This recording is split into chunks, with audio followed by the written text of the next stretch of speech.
ദൈവം എന്തിനാണ് നമ്മെ വിളിച്ചിരിക്കുന്നത്? അപ്പോസ്തലനായ പത്രോസ് പറഞ്ഞത്, നിങ്ങളുടെ വിളിയും നിങ്ങളുടെ തിരഞ്ഞെടുപ്പും ഏറ്റവും ഉറപ്പാക്കണം. എന്നാൽ നിങ്ങൾ ഒരിക്കലും ഇളകി ആടി ഉലഞ്ഞു പോകത്തില്ല. ക്രിസ്തീയ ജീവിതം ഒരിക്കലും ഒരു ഉല്ലാസയാത്ര അല്ല ദൈവമക്കളെ. മാനസിക സംഘർഷങ്ങളും ശാരീരിക കഷ്ടങ്ങളും സാത്താന്യ യുദ്ധങ്ങളും ഉയർച്ചകളും താഴ്ചകളും നിങ്ങളുടെ ജീവിതത്തിൽ ഉണ്ടാകും.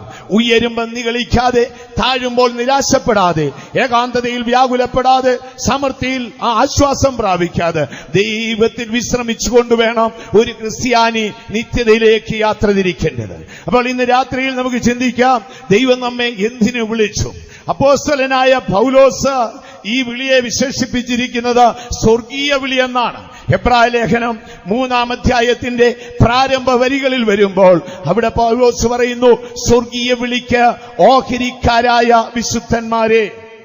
അതുകൊണ്ട് വിശുദ്ധ സഹോദരന്മാരെ, സ്വർഗീയ വിളിക്ക് ഓഹരിക്കാരായുള്ളവരെ, നാം സ്വീകരിച്ചു പറയുന്ന അപ്പോസ്തലനും മഹാപുരോഹിതനും സ്വർഗീയ വിളിക്ക് ഓഹരിക്കാരായ വിശുദ്ധന്മാരെ.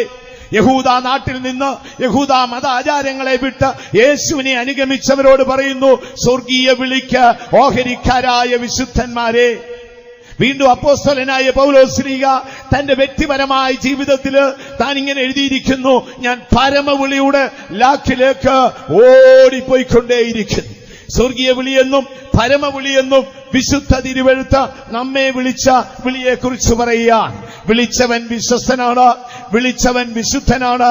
വിളിച്ച ദൈവത്തിന് നമ്മെക്കുറിച്ചൊരു വലിയ പദ്ധതിയുണ്ട്. എന്തിനായിട്ട് ദൈവം നമ്മെ വിളിക്കുന്നു? ദൈവം മനുഷ്യനെ വിളിക്കുക. ഭക്തനായ ഒരു സങ്കീർത്തനക്കാരിങ്ങനെ പാടി, സൂര്യന്റെ ഉദയം തുടങ്ങി സൂര്യന്റെ അസ്തമനം വരെ ദൈവം ഭൂമിയെ വിളിച്ചുകൊണ്ടേയിരിക്കുന്നു. ഭൂമിയെ വിളിക്കുക എന്ന് പറഞ്ഞാൽ ഈ ഭൂമിയിലുള്ള എല്ലാറ്റിനെയും വിളിക്കുന്നല്ല, തന്റെ സ്വരൂപത്തിലും തന്റെ സാദൃശ്യത്തിലും സൃഷ്ടിച്ച മനുഷ്യനെ ദൈവം വിളിച്ചുകൊണ്ടേയിരിക്കുന്നു. എന്തിനാണ് നമ്മെ വിളിച്ചിരിക്കുന്നത്? തിരുവെഴുത്തിന്റെ ആഴത്തിലേക്ക് നിങ്ങളുടെ ശ്രദ്ധയെ ഞാൻ ക്ഷണിക്കുകയാണ്. എന്തിനു വേണ്ടി ഞാനും നിങ്ങളും വിളിക്കപ്പെട്ടിരിക്കുന്നു? ദൈവിക വിളിയുടെ ആഴങ്ങളെ നാം ചിന്തിക്കുമ്പോൾ അത് 3 വശങ്ങളായി തിരിക്കാം. ഒന്ന്, നിങ്ങൾ ജഡശരീരത്തിലായിരിക്കുമ്പോഴുള്ള ദൈവിക പദ്ധതി. 2, നിങ്ങൾ പുനരുത്ഥാനം പ്രാപിച്ച് മശിഹായോടുകൂടെ 1000 ആണ്ട് വാഴുമ്പോഴുള്ള ദൈവിക പദ്ധതി. 3, അനന്ത നിത്യതയുടെ കവാടം തുറന്ന് ക്രിസ്തുവിന്റെ ന്യായാസനത്തിന് ശേഷം നിങ്ങളുടെ അവകാശങ്ങൾ പ്രാപിച്ചുകൊണ്ട് അനന്ത നിത്യതയിൽ എത്തിച്ചേരുമ്പോഴുള്ള ദൈവിക പദ്ധതി. അങ്ങനെ വിളിയുടെ ഉദ്ദേശത്തെ നമുക്ക് 3 ദിശകളായി പഠിക്കാം. ശരീരത്തിലിരിക്കുമ്പോൾ എന്തിനായി വിളിക്കപ്പെട്ടു? പുനരുദ്ധാനം പ്രാപിച്ചു വരുമ്പോൾ എന്തിനായി വിളിക്കപ്പെടുന്നു? അനന്ത നിത്യതയിലെത്തുമ്പോൾ ക്രിസ്തുവിന്റെ ന്യായാസനത്തിന് ശേഷം അവൻ ശരീരത്തിലിരിക്കുമ്പോൾ ചെയ്തത് നല്ലതാണെങ്കിലും തീയതാണെങ്കിലും അതിന് തക്കവണ്ണം പ്രാപിച്ചുകൊണ്ട് അനന്ത നിത്യതയിലെത്തുമ്പോഴുള്ള ദൈവിക പദ്ധതി. ദൈവം അനുവദിച്ചാൽ ഈ ദിനങ്ങളിൽ നമുക്കത് ചുരുക്കമായി ചിന്തിക്കാം. എന്തിന് ദൈവം നമ്മെ വിളിക്കുന്നു? തിരുവെഴുത്തിലേക്ക് നമുക്ക് നമ്മുടെ ശ്രദ്ധയെ കൊണ്ടുവരാം. അപ്പോസ്തലനായ പൗലോസ് കൊലോസ്യർക്ക് ലേഖനം എഴുതുമ്പോൾ ഒരു നല്ല വാക്യം എഴുതിയിട്ടുണ്ട്. 3-ാം അധ്യായം അതിന്റെ 15-ാം വാക്യം ഇങ്ങനെയാണ്, ക്രിസ്തുവിന്റെ സമാധാനം നിങ്ങളുടെ ഹൃദയങ്ങളിൽ വാഴേണ്ടതിനല്ലോ നിങ്ങൾ വിളിക്കപ്പെട്ടിരിക്കുന്നത്. വായിച്ചാൽ, ക്രിസ്തുവിന്റെ സമാധാനം നിങ്ങളുടെ ഹൃദയങ്ങളിൽ വാഴട്ടെ. അതിനല്ലോ നിങ്ങൾ ഏക ശരീരമായി വിളിക്കപ്പെടുക. സ്വർഗീയ വിളിക്ക് ഓഹരിക്കാരായ വിശുദ്ധന്മാരെ, നിങ്ങളെ വിളിച്ചത് എന്തിനെന്നറിയാമോ? യേശുവിന്റെ സമാധാനം നിങ്ങളുടെ ഹൃദയങ്ങളിൽ വാഴേണ്ടതിനാണ്. ഹൃദയത്തിൽ സമാധാനം ഇരിക്കട്ടെ എന്ന് പറഞ്ഞിരുന്നെങ്കിൽ ഒരംശമായത് മതിയായിരുന്നു. ഇതങ്ങനല്ല വാക്യം എഴുതിയിരിക്കുന്നു. യേശുവിന്റെ സമാധാനം നിങ്ങളുടെ ഹൃദയങ്ങളിൽ വാഴേണം. ഒരു രാജാവ് രാജ്യം വാഴും പോലെ, ഒരു പ്രഭു ദേശം വാഴും പോലെ യേശുവിന്റെ സമാധാനം നിങ്ങളുടെ ഹൃദയങ്ങളിൽ വാഴേണം. ദൈവത്തിന് മഹത്വം ഉണ്ടാകട്ടെ. മനുഷ്യൻ പാപം ചെയ്ത് ദൈവ തേജസ് നഷ്ടപ്പെടുമ്പോൾ അവന് നഷ്ടമായ 3 കാര്യമുണ്ട്. 1, സമാധാനമുള്ള ഹൃദയം. 2, നീതിയുള്ള ജീവിതം. 3, പ്രത്യാശയുള്ള ആത്മാവ്. എന്നാൽ മനുഷ്യൻ എന്ന് ദൈവത്തിന്റെ വിളി കേട്ട് ദൈവത്തിങ്കൽ തിരികെ വന്നു ചേരുമോ അന്ന് ഈ 3 കാര്യവും മനുഷ്യന് തിരികെ ലഭിക്കും. വായിച്ചു കേട്ട തിരുവെഴുത്തൊന്നുകൂടെ വായിച്ചാൽ, ക്രിസ്തുവിന്റെ സമാധാനം നിങ്ങളുടെ ഹൃദയങ്ങളിൽ വാഴട്ടെ. ക്രിസ്തുവിന്റെ സമാധാനം നിങ്ങളുടെ ഹൃദയത്തിൽ വാഴട്ടെ. അതിനല്ലോ നിങ്ങൾ നിങ്ങൾ എന്തിനാണ് വിളിക്കപ്പെട്ടെന്നറിയാമോ? യേശുവിന്റെ സമാധാനം നിങ്ങളുടെ ഹൃദയത്തിൽ വാഴാനാണ്. ഹൃദയത്തിൽ ഇരിക്കട്ടെ എന്ന് പറഞ്ഞിരുന്നെങ്കിൽ നാം ഷെൽഫിൽ എന്തെങ്കിലും സൂക്ഷിക്കും പോലെ ഹൃദയത്തിന്റെ ഒരു കോണിൽ യേശുവിന്റെ സമാധാനം വെച്ചാൽ മതിയായിരുന്നു. പക്ഷെ ഇവിടെ അങ്ങനെയല്ല പറയുന്നത്. രാജാക്കന്മാർ, തിരുവിതാംകൂർ ഭരിച്ചിരുന്ന മഹാന്മാരായ രാജാക്കന്മാർ അവരുടെ രാജ്യം ഭരിച്ചതുപോലെ, പ്രഭുക്കന്മാർ രാജ്യം വാണതുപോലെ യേശുവിന്റെ സമാധാനം നിങ്ങളുടെ ഹൃദയങ്ങളിൽ വാഴട്ടെ.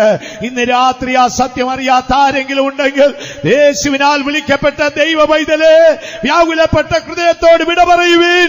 നിന്നെ യേശു വിളിച്ചത് അവന്റെ സമാധാനം നിന്റെ ഹൃദയത്തിൽ വാഴാനാണ്. വിശ്വസിക്കുന്നവർ കരങ്ങൾ ഉയർത്തി ശക്തിയോട് ഒരു ഹല്ലേലൂയ പറഞ്ഞാട്ട്. ആകയാൽ യേശുവിന്റെ സമാധാനം നമ്മുടെ ഹൃദയങ്ങളിൽ വാഴണം. എന്തായിരിക്കും അതിന്റെ പ്രത്യേകത? ഇന്ന് രാത്രിയിൽ നമുക്ക് ചിന്തിക്കേണ്ടത് യേശുവിന്റെ സമാധാനത്തിന്റെ പ്രത്യേകത എന്താണ്. ഇന്ന് ലോകത്തില് എത്രയോ സമാധാന സംഘടനകളുണ്ടെന്നറിയാം. ഞാനൊരിക്കൽ ബോംബെയിൽ നിന്ന് ട്രെയിനിൽ യാത്ര ചെയ്തു വരുമ്പോൾ എന്റെ സമീപത്ത് ഒരു മനുഷ്യനുണ്ടായിരുന്നു. ഇവിടെ ചെങ്ങന്നൂരോ അടൂർ ഈ ഭാഗത്ത് എവിടെയോ ഉള്ളൊരു വ്യക്തിയാണ്, വളരെ മാന്യനായ ഒരാൾ. ഞാനിങ്ങനെ മറ്റൊരാളോട് ദൈവവചനം പറഞ്ഞുകൊണ്ടിരിക്കുമ്പോൾ അദ്ദേഹം മുകളിലെ ബെർത്തിൽ കിടക്കുകയായിരുന്നു. അദ്ദേഹം എന്നോട് ചോദിച്ചു, ബ്രദർ ജോസ്, ഞാൻ കൂടെ ഒന്ന് കേൾക്കുന്നതിൽ ബുദ്ധിമുട്ടുണ്ടോ? ഞാൻ പറഞ്ഞു ഇല്ലല്ലോ. അദ്ദേഹം പെട്ടെന്ന് എന്റെ അടുക്കൽ വന്നിരുന്നു. അദ്ദേഹം ബോംബെയിൽ ടാറ്റയിലെ ഒരു എഞ്ചിനീയർ ആയിരുന്നു. തന്റെ വൈഫ് ഒരു ആക്സിഡന്റിൽ മരിച്ചുപോയി. ഇപ്പോൾ താൻ ഏകനായി ജീവിക്കുകയാണ്. തന്റെ ഒരു മകനുണ്ട്, അവൻ ഇംഗ്ലണ്ടിൽ ഒരു ഡോക്ടറാണ്. ഇടയ്ക്കിടയ്ക്ക് അവിടെ പോകും. താനെ ബോംബെയിലെ ഒരു സമാധാന സംഘടനയുടെ പ്രസിഡന്റാണ്. ചിലപ്പോഴൊക്കെയും പുരോഹിതൻ വരാത്ത ദിവസം ദേവാലയത്തിൽ പോയി പ്രസംഗിക്കുകയും അവിടെ ചെറിയ ചെറിയ മീറ്റിങ്ങുകളൊക്കെ ക്രമീകരിക്കുകയും ചെയ്യും. ഞാൻ യേശുവിന്റെ സമാധാനത്തിന്റെ ആഴം പറഞ്ഞപ്പോൾ തന്റെ ഉള്ളം വിറയ്ക്കാൻ തുടങ്ങി. താൻ പറഞ്ഞു, അങ്ങനെയുള്ള സമാധാനമൊന്നും എനിക്കില്ല ബ്രദർ ജോസെ. ഞാൻ പൊതുവെ നയന മനോഹരമായ വസ്ത്രം അണിഞ്ഞ് സമൂഹമധ്യേ മാന്യനെ പോലെ ജീവിക്കും. പക്ഷേ ഇദ്ദേഹം പറയുന്നത് പോലെ ഒരു സമാധാനം എന്റെ ഹൃദയത്തിൽ വാഴുന്നില്ല. ഇന്ന് ലോകത്തിൽ അനേക സമാധാന സംഘടനകളുണ്ട്. ലോകത്തെ സമാധാനം പ്രഖ്യാപിക്കുന്ന അനേക മത നേതാക്കന്മാരുണ്ട്. പക്ഷേ അവരുടെ വ്യക്തിപരമായ ജീവിതത്തിന്റെ ആഴത്തിലേക്ക് നിങ്ങളൊന്ന് ഇറങ്ങി തിരിഞ്ഞു നോക്കിയാൽ തികച്ചും ദുർഗന്ധം ഭവിക്കുന്നതും വേദനപ്പെട്ടതും വ്യാകുലപ്പെട്ടതുമാണ്. ഇന്ന് രാത്രി അങ്ങനെ ആരെങ്കിലും ഉണ്ടെങ്കിൽ ഈ രാത്രിയിൽ നീ ഒരു വലിയ സത്യം അറിയണം. നീ വിളിക്കപ്പെട്ടത് യേശുവിന്റെ സമാധാനം നിന്റെ ഹൃദയത്തിൽ വാഴാനാണ്. എന്താണ് ആ സമാധാനത്തിന്റെ പ്രത്യേകത? കൊലോസ്യർക്ക് പൗലോസ് ലേഖനം എഴുതുമ്പോൾ യേശുവിന്റെ സമാധാനത്തെ കുറിച്ച് എഴുതിയിരിക്കുന്നത് രക്തം ചൊരിഞ്ഞ് സ്ഥാപിച്ചെടുത്ത സമാധാനം. വായിച്ചാട്ട് 1:20. അവൻ ക്രൂശിൽ ചൊരിഞ്ഞ രക്തം കൊണ്ട് അവൻ മുഖാന്തരം സമാധാനമുണ്ടാക്കി. അപ്പോൾ യേശുവിന്റെ സമാധാനത്തിന്റെ പ്രത്യേകത, അതിന്റെ പിന്നിൽ രക്തച്ചൊരിച്ചിലുണ്ട്. ദൈവമക്കളെ, രക്തച്ചൊരിച്ചിലോടുകൂടെ ഭൂമിയിൽ സ്ഥാപിച്ച സമാധാനമാണ് നമ്മുടെ യേശുവിന്റെ സമാധാനം. ആ സമാധാനത്തിന്റെ പിന്നിൽ മശിഹായുടെ ക്രൂശ് മരണവും അവിടെ നിന്ന് ഒഴുകുന്ന രക്തവുമുണ്ട്. അതാണ് നിന്റെ സമാധാനത്തിന്റെ പ്രത്യേകത. അതിന്റെ ആഴം പഠിച്ചാൽ നിനക്ക് വിമോചനത്തോടുകൂടിയ കിട്ടിയ സമാധാനമാണ്. നമ്മൾ തോളത്തടിച്ചു സമാധാനം എന്നൊക്കെ പറയാം. യേശു ഒരിക്കൽ പറഞ്ഞു, എന്റെ സമാധാനം ഞാൻ നിങ്ങൾക്ക് തന്നേച്ചു പോകുകയാണ്. ലോകം തരുന്നത് പോലെ അല്ല ദൈവമക്കളെ. അപ്പോൾ ലോകം തരുന്ന സമാധാനമൊക്കെ ഉണ്ട്. അടുത്ത കാലത്ത് ഒരു അമ്മായിമ്മ മരിച്ചപ്പോൾ മരിമോൻ ബെയ്ത്തോമിലേക്ക് വിളിച്ചിട്ട് എന്നോട് പറഞ്ഞു, എന്റെ പൊന്നച്ചായ സമാധാനമായെന്ന് പറഞ്ഞു. സമാധാനം മറ്റൊന്നുമല്ല, വർഷങ്ങളോളം കിടന്ന് അമ്മായിയമ്മ മരിച്ചതില് മരുമകനൊരു സമാധാനമുണ്ട്. അവൻ മരിക്കുമെന്നവൻ ഓർക്കുന്നില്ല. നാം വാഹനത്തിൽ യാത്ര ചെയ്ത് കയ്യും കാലും കുഴയുമ്പോൾ അടുത്തിരിക്കുന്ന ആള് ബെല്ലടിച്ച് ഇറങ്ങിപ്പോയി ഒരു സീറ്റ് കിട്ടിയാൽ നാം അറിയാതെ പറയും സമാധാനമായെന്ന് പറയും. സ്വാഭാവികമായി ലോകത്തിനൊരു പരിധിവരെ മനുഷ്യന് സമാധാനം കൊടുക്കാം ദൈവമക്കളെ. അനർത്ഥങ്ങൾ ഒഴിയുമ്പോൾ, കടഭാരങ്ങൾ ഒഴിയുമ്പോൾ, കുഞ്ഞുങ്ങളെക്കുറിച്ചുള്ള ചിന്തകളിൽ നിന്ന് ആ ഭാരങ്ങൾ ഒഴിയുമ്പോഴൊക്കെ സ്വാഭാവികമായി സമാധാനമായി എന്ന വാക്ക് നിങ്ങൾ കേൾക്കാറില്ലേ? ഒരു പരിധിവരെ ലോകത്തിന് മനുഷ്യന് സമാധാനം കൊടുക്കാം. ശാസ്ത്രത്തിനൊരു പരിധിവരെ മനുഷ്യന് സമാധാനം കൊടുക്കാം. മരുന്നുകൾക്ക്, മെഡിക്കൽ ഫീൽഡിന് ഒരു പരിധിവരെ മനുഷ്യന് സമാധാനം കൊടുക്കാം. എന്നാൽ യേശു കൊടുക്കുന്ന സമാധാനം അതല്ല. അത് പാപമോചനത്തോടുകൂടെ മനുഷ്യ ഹൃദയത്തിൽ പകർന്ന സമാധാനമാണ്. അത് വിശ്വസിക്കുന്നവർ കരങ്ങൾ ഉയർത്തി ശക്തിയോടെ ഒരു ഹല്ലേലൂയ പറഞ്ഞോട്ടെ. ആകയാൽ യേശുവിന്റെ സമാധാനത്തിന്റെ പിന്നിൽ ഒരു രക്തച്ചൊരിച്ചിലുണ്ട്. ഞാൻ നിങ്ങളോട് ഉദാഹരണം പറയാം. നിങ്ങളുടെ വീടിനടുത്ത് നടുറോഡിലെ റോഡ് നന്നാക്കാൻ വെച്ചിരിക്കുന്ന ടാറും പാട്ടയ്ക്കകത്ത് നിങ്ങളുടെ പ്രിയപ്പെട്ട പൂച്ചക്കുഞ്ഞങ്ങ് വീണുപോയെന്നിരിക്കട്ടെ. അത് മ്യാവോ മ്യാവോ എന്ന് വിളിക്കുമ്പോൾ നിങ്ങൾക്ക് സ്നേഹം തോന്നി. നിങ്ങൾ ഓടിച്ചെന്ന് കയ്യേലോ കാലേലോ ചെവിയേലോ വാലേലോ പിടിച്ചു തൂക്കിയെടുത്ത് അതിനെ നിങ്ങൾ അങ്ങ് രക്ഷപ്പെടുത്തി കരയിലോട്ട് വിട്ടെന്നിരിക്കട്ടെ. അതെങ്ങനെ ഇരിക്കും പ്രിയമുള്ളവര്? രോമമെല്ലാം കൂടെ പച്ചി വാലും തലയും കൂടെ കൂട്ടിയൊട്ടി മോങ്ങാനും കരയാനും അല്ലാതെ ഒന്നും കഴിയാതിരിക്കും. അപ്പോൾ അതിന് രക്ഷ കിട്ടി എന്നുള്ളത് സത്യമാണെങ്കിലും ജീവിതം സുരക്ഷിതമല്ല എന്നുള്ളതൊരു വലിയ സത്യമാണ്. ലോകത്തിന് മനുഷ്യന് സമാധാനം കൊടുക്കാൻ കഴിയുന്നത് ടാറും പാട്ടയിൽ വീണ പൂച്ചയെ ചെവിക്ക് പിടിച്ച് പുറത്തു വെക്കുന്നത് പോലെയുള്ളൂ. പുറത്തോട്ട് വന്നാലുടനെ ചപ്പും ചവറും കരിയിലെയും മണ്ണും പുല്ലും ഒക്കെ പറ്റി ഇപ്പോൾ പൂച്ചയാണോ നായാണോ എന്നറിയാത്ത വികൃത രൂപമാകും. എന്നാൽ യേശു അതല്ല ചെയ്തത്. യേശു നിനക്ക് സമാധാനം തന്നപ്പോൾ നീ ചെയ്തു പോയ പാപത്തെ, നീ പോയ അതിക്രമത്തെ, നീ ചുമന്ന പാപഭാരത്തെ നീക്കിക്കൊണ്ട് തന്റെ പരിശുദ്ധ രക്തത്താൽ പാപക്കറകളെ കഴുകി നിനക്ക് സമാധാനം തന്നു. അതാണ് യേശുവിന്റെ സമാധാനം. അടുത്ത കാലത്ത് നിങ്ങൾ കണ്ടോ, എറണാകുളം സിറ്റിയിൽ ഏതോ ഒരു വളർത്തുനായെ നാട്ടുകാർ സാമ്പത്തിക ദുരിത നിമിത്തം നായെ പുറത്തുവിട്ടു. പഴയ കാലത്ത് നമ്മുടെ നായെ വളർത്തുന്നതിന് വലിയ പാടൊന്നുമില്ല. അവൻ നാട് മുഴുവൻ നടക്കും. പോസ്റ്റ്മാൻ എഴുത്തു കൊടുക്കാൻ നടക്കുന്ന പോലെ അവൻ ആ പഞ്ചായത്ത് മുഴുവൻ നടക്കും. കണ്ടിട്ടില്ലേ? മുഴുവൻ അറിയാം. എവിടെയാണ് ആരെയൊക്കെ, നാട്ടുകാരെ മൊത്തം അറിയാം. നാട്ടിലൊരു കൊച്ചു കുഞ്ഞ് ജനിച്ചാൽ നാടൻ പട്ടിക്ക് അറിയാം ഇന്നടത്തൊരു കുഞ്ഞ് ജനിച്ചിട്ടുണ്ട്, പാപ്പച്ചന്റെയും അറിയാമ്മയുടെയും കൊച്ചുമോനാണ്, പേര് അന്തോനിയാണെന്നുള്ളവൻ അറിയാം. അവനിങ്ങനെ വാലുവൊക്കെ ആട്ടി നടക്കും. എന്നാൽ ഈ ഫോറിൻ ടൈപ്പൊക്കെ വന്നപ്പോൾ ഇതൊന്നും ഇല്ല പ്രിയമുള്ളവരെ. നാട്ടുകാരെ കാണുമ്പോൾ മിണ്ടാതിരിക്കും, വീട്ടുകാരെ കാണുമ്പോൾ കുരയ്ക്കുന്ന പുതിയ സൈസ് നായുണ്ട്. അപ്പൊ ഇതിനെയൊക്കെ എറണാകുളം സിറ്റിയിലോട്ട് എന്നാല് വളർത്താൻ സാമ്പത്തിക ടൈറ്റ് വന്നപ്പോൾ ഇറക്കി വിട്ടു. അടുത്ത കാലത്ത് ഒരു വിദ്വാൻ എന്ത് ചെയ്യുന്നറിയാമോ? അവന്റെ മനസാക്ഷി എന്താണെന്ന് നോക്കിക്കോണം. വളർത്തുനായെ കൊണ്ടുവന്ന് ഒരു ടാറും ടിന്നിനകത്ത് ഇട്ടേച്ചങ്ങ് പോയി. പാവപ്പെട്ട നായ അവിടെ കടന്ന് കരഞ്ഞു. വിശ്വസ്തനായ യജമാനൻ ഇങ്ങനെ ചെയ്തല്ലോ എന്നോർത്ത്. ആരോ ഒരു യൗവനക്കാർ കണ്ടു, അവിടെ ഇങ്ങനെ മൃഗസ്നേഹികളായ ഒരു സംഘടനയുണ്ട്. അവർ പെട്ടെന്ന് ഫോൺ ചെയ്ത് അറിയിച്ചു, ഈ നായ്ക്കുട്ടിയെ ടാറിൽ നിന്ന് എടുത്തു, പെട്രോൾ ഒഴിച്ച് അതിന്റെ കറകളൊക്കെ അല്ലെങ്കിൽ ടാറ് കഴുകി നല്ലവണ്ണം വെടിപ്പാക്കി. അപ്പോൾ മലയാള മനോരമയിൽ 2 ഫോട്ടോയുമുണ്ട്. ടാറിൽ കിടക്കുന്ന നായും ടാറ് കഴുകിയ ശേഷം വാലാട്ടി നിൽക്കുന്ന നായും. അന്നേരമാണ് എനിക്കും ചിന്ത വന്നത്, ദൈവം തമ്പുരാൻ ഒരുത്തന്റെ ടാറ് കഴുകി കളഞ്ഞിട്ടാണ് അവനെ വിടിവിക്കുന്നത്. ടാറോട് തൂക്കിയെടുത്ത് റോഡിൽ വെച്ചാൽ നിനക്ക് രക്ഷ കിട്ടിയെന്നേ ഉള്ളൂ, സുരക്ഷിതമായ സമാധാനം കിട്ടത്തില്ല. പ്രിയ ദൈവ പൈതലേ, നീ ഒരു വലിയ സത്യം അറിഞ്ഞുകൊള്ളണം. യേശുവിന്റെ സമാധാനം നിനക്ക് തരുമ്പോൾ അതിന്റെ പിന്നിൽ ആഴത്തിലൊരു രക്തച്ചൊരിച്ചിലുണ്ട്. മശിഹായുടെ ക്രൂശ് മരണം ദൂരത്ത് നിന്ന് കണ്ടിട്ട് പ്രവാചകനായ യെശയ്യാ പറഞ്ഞു, സമാധാനത്തിന്റെ ശിക്ഷ അവന്റെ മേലായി. നമ്മുടെ സമാധാനത്തിന്റെ ശിക്ഷ യേശുവിന്റെ മേലായി. അവൻ സമാധാനം തരുമ്പോൾ രക്തത്താൽ പാവക്കറകളെ കഴുകി അകൃത്യത്തെ നീക്കി അതിന്റെ മണമോ ഗുണമോ ഇല്ലാതെ പൂർണ്ണമായി വിടിവിച്ചാണ് ആ സമാധാനം തന്നിരിക്കുന്നത്. ദൈവത്തിന് മഹത്വം ഉണ്ടാകട്ടെ. ആ സമാധാനം നമ്മുടെ ജീവിതത്തിൽ എപ്പോഴും ഉണ്ടായിരിക്കണം. യേശു പാവങ്ങളെ കഴി. പൗലോസ് എഫേസ്യർക്ക് ലേഖനം ഒരു നല്ല വാക്ക് എഴുതിയിട്ടുണ്ട്.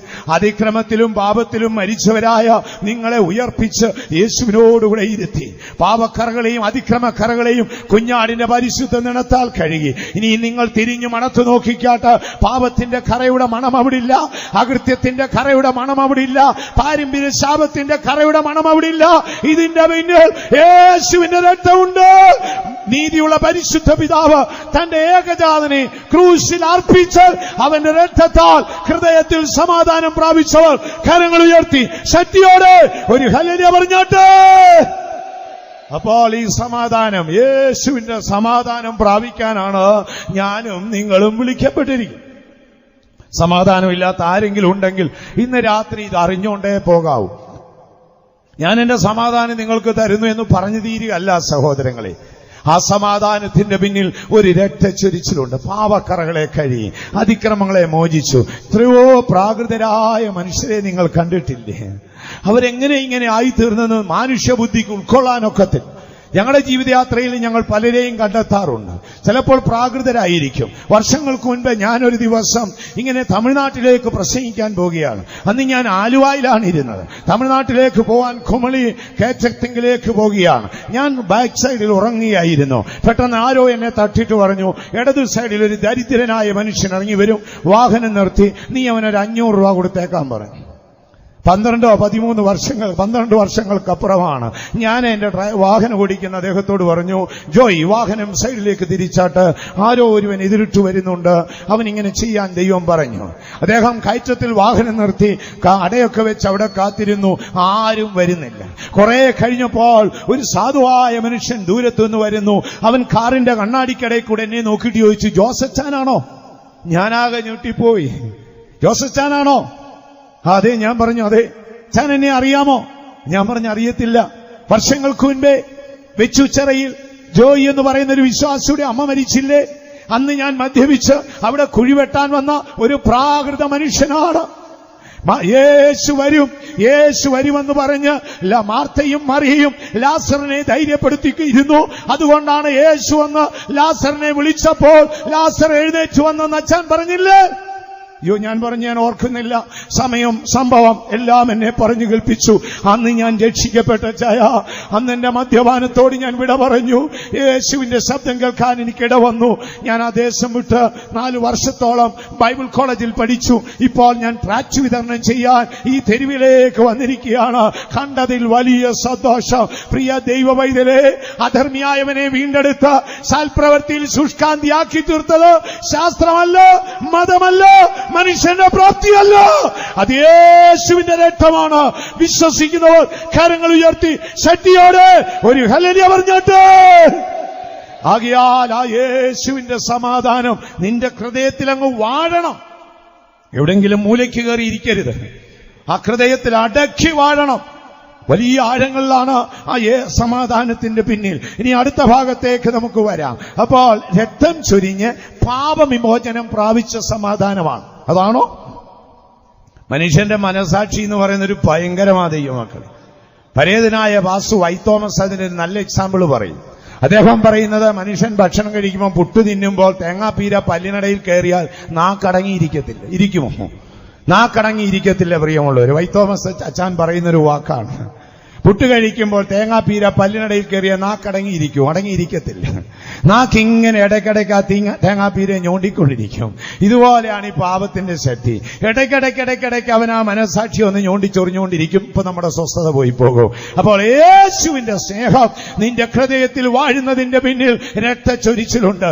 ഇന്ന് രാത്രി നീ അറിഞ്ഞുകൊള്ളണം, രക്ഷ മാത്രമല്ല പാപമോചനം കൂടെ തന്നുകൊണ്ടാണ് യേശു നിന്റെ ഹൃദയത്തിൽ ഈ വലിയ സമാധാനം പകർന്നത്. ആകയാൽ ആ സമാധാനം നിന്റെ ഹൃദയത്തിൽ വാഴണം. ഇനി അടുത്ത ഭാഗത്തേക്ക് പോകാം. യോഹന്നാന്റെ സുവിശേഷം 14-ാം അധ്യായം അതിന്റെ 27-ാം വാക്യം. സമാധാനം ഞാൻ നിങ്ങൾക്ക് തന്നേച്ചു പോകുന്നു, എന്റെ സമാധാനം ഞാൻ നിങ്ങൾക്ക് തരുന്നു. ലോകം തരുന്നത് പോലെ അല്ല ഞാൻ നിങ്ങൾക്ക് തരുന്നത്. ദൈവവൈദ്യലേ, നിന്റെ സമാധാനം എന്ന് പറയുന്നത് അത് യേശുവിന്റെ സമാധാനമാണ്. യേശുവിന് സമാധാനം ഉണ്ടെങ്കിൽ നമുക്കും സമാധാനം കാണും. ചില മനുഷ്യർക്ക് സമാധാനം കാണത്തില്ല. കർത്താവായ യേശു ഒരു ദിവസം പറഞ്ഞൊരു വാക്കുണ്ട്, സമാധാനം ഉണ്ടാക്കുന്നവർ ഭാഗ്യവാന്മാർ, പേര് ദൈവത്തിന്റെ മക്കളെന്നാണ്. അങ്ങനെയാണെങ്കിൽ അടുത്ത വാക്ക് നമുക്ക് പറയാം, സമാധാനം കെടുത്തുന്നവന്മാർ ദുഷ്ടന്മാർ, പിശാചിന്റെ മക്കളെന്ന് നമുക്ക് അവരെ കുറിച്ച് പറയാം. അപ്പോൾ സമാധാനത്തെ സ്നേഹിച്ച് സമാധാനം ഉണ്ടാക്കി ജീവിക്കുക എന്നുള്ളതാണ് സർവശക്തനായ ദൈവം തമ്പുരാന്റെ പദ്ധതി. യേശു പറയുന്നു, എന്റെ സമാധാനം ഞാൻ നിങ്ങൾക്ക് തന്നേച്ചു പോകുന്നു. ഇത് ലോകം തരുന്നത് പോലല്ല, ലോകത്തിനെടുത്തു മാറ്റാനും ഒക്കത്തില്ല. ഒരു പരിധിവരെ ലോകത്തിന് ചിലപ്പോഴൊക്കെ നമ്മളെ കയറി അറ്റാക്ക് ചെയ്യാൻ നോക്കും, നടക്കത്തില്ല. വർഷങ്ങൾക്ക് മുമ്പ് ലാറ്റിൻ അമേരിക്കൻ രാജ്യത്തെ ഒരു യുദ്ധസമയത്ത് ആ ഒരു കുടുംബത്തിലെ ബാല്യകാലത്തിൽ തന്നെ ആ കുടുംബത്തിലെ അപ്പച്ചൻ മരിച്ചുപോയി. പിന്നെ 5 കുഞ്ഞുങ്ങളായിരുന്നു. 5 കുഞ്ഞുങ്ങളെയും ആ ദരിദ്രപ്പെട്ട അമ്മ വളർത്തിയെടുത്തുകൊണ്ടുവന്നു. ഒടുവിൽ രാജ്യത്തിൽ വലിയൊരു യുദ്ധമുണ്ടായി. രാജ്യത്തിന്റെ നിയമം പറഞ്ഞു 14 വയസ്സ് തുടങ്ങി 30 വയസ്സ് വരെ ഇടിവിൽ പ്രായമുള്ളവരെല്ലാം ആർമിയിൽ ചേർന്ന് രാജ്യത്തിന് വേണ്ടി സേവനം ചെയ്യണം. നിർബന്ധമായപ്പോൾ ഈ 5 കുഞ്ഞുങ്ങളും ആ സേവനത്തിനായി പോയി ചേരേണ്ടി വന്നു.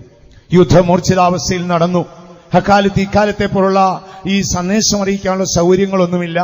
സന്ദേശമൊക്കെ അറിയിച്ചിരുന്നത് ആ ദേവാലയത്തിലേക്കാണ്. ഒരു ദിവസം പ്രഭാതത്തില് ആ പള്ളിയിലെ പുരോഹിതൻ അവിടെ നിന്ന് ഈ അമ്മയുടെ വീട് തേടി യാത്രയായി. പുരോഹിതൻ ദൂരത്ത് നിന്ന് വരുന്ന കണ്ടപ്പോൾ തന്നെ അമ്മയ്ക്ക് മനസ്സിലായി ഏതോ അനർത്ഥത്തിന്റെ വാർത്തയുമാണ് വരുന്നത്. പുരോഹിതൻ വന്നു, തന്റെ കയ്യിലുണ്ടായിരുന്ന ആ ലെറ്റർ ഇങ്ങനെ പൊട്ടിച്ചു. അമ്മ ആവശ്യത്തോടെ ഓടിച്ചെന്ന് ചോദിച്ചു, അച്ഛാ, ആരാണ് മരിച്ചത്? മൂത്ത മോനാണോ മരിച്ചത്? രണ്ടാമത്തെ മോനാണോ മരിച്ചത്? മൂന്നാമത്തെ മോനാണോ മരിച്ചത്? നാലാമത്തെ മോനാണോ മരിച്ചത്? എന്റെ ഇളയ കുഞ്ഞാണോ മരിച്ചത്? അച്ഛൻ മൗനമായിരുന്നു. കണ്ണുകൾ നിറഞ്ഞു. ആ ലെറ്ററിലേക്ക് ഓരോ തുള്ളി കണ്ണുനീർ വീണ ശേഷം അദ്ദേഹം ഒറ്റ വാക്ക് പറഞ്ഞു, നിന്റെ 5 കുഞ്ഞുങ്ങളും മരിച്ചുപോയി. അമ്മ അന്താളിച്ചിങ്ങനെ നോക്കി നിന്നു. അടുത്തത് എന്ത് സംഭവിക്കുമെന്നോർത്തു. അമ്മ മൗനമായി കുനിഞ്ഞു നിന്നു. അമ്മ കരങ്ങൾ ഉയർത്തി മുഴങ്കാൽ നിന്ന് ആ അച്ഛന്റെ മുമ്പിൽ വെച്ച് കരങ്ങൾ ഉയർത്തി ദൈവത്തിന് മഹത്വം പറഞ്ഞു. നീ തന്നു, നീ എടുത്തു, നിന്റെ നാമം മഹത്വപ്പെടട്ടെ. അച്ഛനെ ആകെ ആശയക്കുഴപ്പത്തിലാക്കി. ഇവക്ക് മാനസിക രോഗമാണോ? ഇവളുടെ ലെവല് നഷ്ടപ്പെട്ടു പോയോ? എന്താണ് അതിന്റെ കാരണം? ആശ്രയമറ്റല്ലോ. വളരെ യൗവന പ്രായത്തിൽ ഭർത്താവ് മരിച്ച ശേഷം ഈ പിഞ്ചോമനകളുടെ കൈ വളരുന്നോ കാല് വളരുന്നോ നോക്കി വളർത്തിക്കൊണ്ടുവന്നിട്ട് ഒരു നാൾ വെടിയേറ്റ് 5 പേര് ഒരു ദിനത്തിൽ മരിച്ചത് കേട്ടപ്പോൾ അമ്മയുടെ ഹൃദയം തകരാതെ ദൈവത്തെ സ്തുതിച്ചതിന്റെ പിന്നിൽ ലോകത്തിന് തരാൻ കഴിയാത്ത വലിയൊരു സമാധാനം ആ സാധുവായ അമ്മയുടെ ഹൃദയത്തിലുണ്ട്. അത് ലോകത്തിന് എടുത്തു മാറ്റാനൊക്കത്തില്ല. മരണത്തിനോ പ്രകൃതിയുടെ പ്രതിഭാസത്തിനോ പ്രതിസന്ധിക്കോ പാപത്തിന്റെ ശക്തിക്കോ മനുഷ്യന്റെ നിന്ദയ്ക്കോ യേശുവിന്റെ സമാധാനം നിന്റെ ഹൃദയത്തിൽ നിന്ന് എടുത്തു മാറ്റാൻ സാധ്യമല്ല. വിശ്വസിക്കുന്നവർ കരങ്ങൾ ഉയർത്തി ശക്തിയോടെ ഒരു ഹല്ലേലൂയ പറഞ്ഞാട്ടെ. ആകയാൽ ദൈവമക്കളെ, അതാണ് ഈ യേശുവിന്റെ സമാധാനത്തിന്റെ പ്രത്യേകത. ഇത് ഹൃദയത്തിലുണ്ടെങ്കിൽ ഉയരുമ്പോൾ നിഗളിക്കുകയും താഴുമ്പോൾ നിരാശപ്പെടുകയും ചെയ്യത്തില്ല. എന്നാൽ ഈ സമാധാനം നമ്മുടെ ഹൃദയത്തിൽ ഇല്ലെങ്കിൽ ലോകം തരുന്ന സമാധാനം ആകെ ഇച്ചിരിയേ ഉള്ളൂ. റേഷൻ കടയിൽ 1 രൂപയ്ക്ക് അരി കിട്ടുമെന്ന് പറഞ്ഞാൽ ലിമിറ്റുണ്ട്, 5 കിലോയെ കിട്ടത്തുള്ളൂ. ഒരു യാക്കൊന്നും കിട്ടത്തില്ല. ലോകം അതുപോലെ സമാധാനം തന്നാലും ഒരു 100 150 ഗ്രാമൊക്കെ തരാനേ ഉള്ളൂ ലോകത്തിന്റെ കയ്യിൽ. എന്നാൽ യേശു തരുമ്പോൾ നിന്റെ ഹൃദയത്തെ അടക്കി വാഴുന്ന സമാധാനമാണ്. അത് നിന്റെ പാപങ്ങളെ മോചിച്ച് നിന്റെ പേർ ജീവന്റെ പുസ്തകത്തിൽ എഴുതി നിത്യരക്ഷയ്ക്ക് അവകാശിയാക്കിക്കൊണ്ടാണ് ആ സമാധാനം നിന്റെ ഹൃദയത്തിൽ തന്നത്. അടുത്ത ഭാഗത്തേക്ക് നമുക്ക് കടന്നുപോകാം ദൈവമേ മക്കളെ. അടുത്തതായി നാം നോക്കുമ്പോൾ ഈ സമാധാനത്തിന് മറ്റൊരു പ്രത്യേകതയുണ്ട്. യെശയ്യാ പ്രവാചകന്റെ പ്രവചന പുസ്തകം 48-ാം അധ്യായം അതിന്റെ 14-ാം വാക്യം വായിച്ചാൽ, നിങ്ങൾ എല്ലാവരും കൂടി വന്ന് കേട്ടുകൊള്ളുവിൻ. അവരിൽ 6 ഇത് പ്രസ്താവിച്ചു, യഹോവ സ്നേഹിക്കുന്നവൻ. നിന്റെ സമാധാനം നദി പോലെ ഒഴുകും. സോറി, വാക്ക് 18-ാം വാക്യം. വായിച്ചാട്ടെ. അയ്യോ, നീ എന്റെ കൽപ്പനകളെ കേട്ടനുസരിച്ചാൽ കൊള്ളായിരുന്നു. അടുത്തത്, എന്നാൽ നിന്റെ സമാധാനം നദി പോലെ ഒഴുകും. ഒരു സ്പൂൺ സമാധാനം കൊണ്ടല്ല യേശു ഇങ്ങോട്ട് വന്നു. യേശുവിന്റെ സമാധാനം നദി പോലെ ഒഴുകിയ. എല്ലാ നദികൾക്കും ഉത്ഭവസ്ഥാനമുണ്ട്. ഭാരതത്തിലെ പ്രശസ്ത നദിയാണ് ഗംഗാ നദി.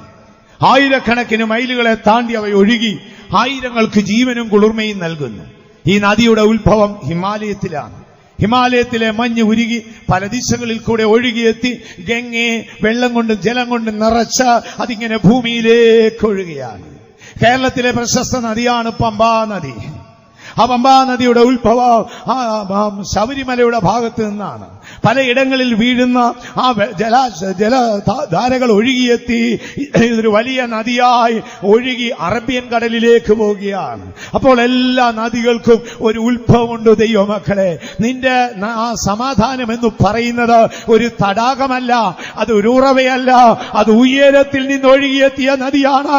1900 വർഷങ്ങൾക്ക് മുൻപ് ഇരു കള്ളന്മാർക്ക് മധ്യേ, ആകാശത്തിനും ഭൂമിക്കും മധ്യേ, ദൈവത്തിനും മനുഷ്യനും മധ്യേ പാപത്തിനും നീതിക്കും മധ്യേ ചിന്തപ്പെട്ട യേശുവിൽ നിന്ന് ഒഴുകിയെത്തിയ സമാധാനമാണ് ആയിരക്കണക്കിനടി ഉയരത്തിൽ ആ ക്രൂശ് നിൽക്കുന്നത് കൊണ്ട് ആ സമാധാനം ഇന്ന് ഭൂമിയിൽ നദി പോലെ ഒഴുകിക്കൊണ്ടിരിക്കുകയാണ്.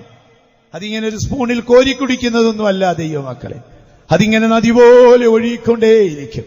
യെശയ്യാ പറയുന്നു, നീ കേട്ടനുസരിച്ചാൽ നിന്റെ സമാധാനം നദി പോലെ ഒഴുകിയെത്തും.